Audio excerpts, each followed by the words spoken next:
ఎన్ని మాటలు అక్క చెల్లెలకు కేసీఆర్ ఉండగా ఆడవిలో పెళ్లి పెట్టుకుంటే 1,00,000 రూపాయలు ఇచ్చిండు, కళ్యాణ లక్ష్మి ఇచ్చిండు.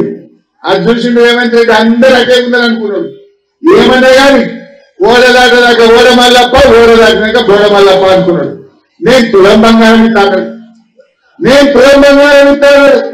నాకు తెలిసి మొన్న మంచి రోజు వచ్చినాయి, లగ్గాలు ఫుల్ అయినాయి. మార్చి ఏప్రిల్ రోజు అవుతున్నాయి లగ్గాలు. ఈ తెలంగాణలో ఈ 2 నెలల్లో 1,00,000 లగ్గాలైంది. అంటే ఈ రేవంత్ రెడ్డి గవర్నమెంట్ అక్క జగలకు 1,00,000 తులాల బంగారం బాకీ పడ్డది. పడ్డదా పడలేదా? అదేంటో ఏమో ఈ కాంగ్రెస్ వచ్చినాక. వీడు రాకముందు 50,000 తులం ఉండే.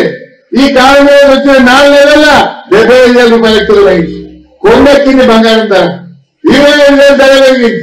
ఈ కాంగ్రెస్ వచ్చినాక సిమెంట్ బస్తా 65 రూపాయలు పెరిగింది, సలాక పెరిగింది, కంకర పెరిగింది, ఇసుక పెరిగింది, నిత్యావసర వస్తువుల ధరలు పెరిగినాయి, ఉప్పు పెరిగింది, పప్పు పెరిగింది, బంగారం కూడా పెరిగింది.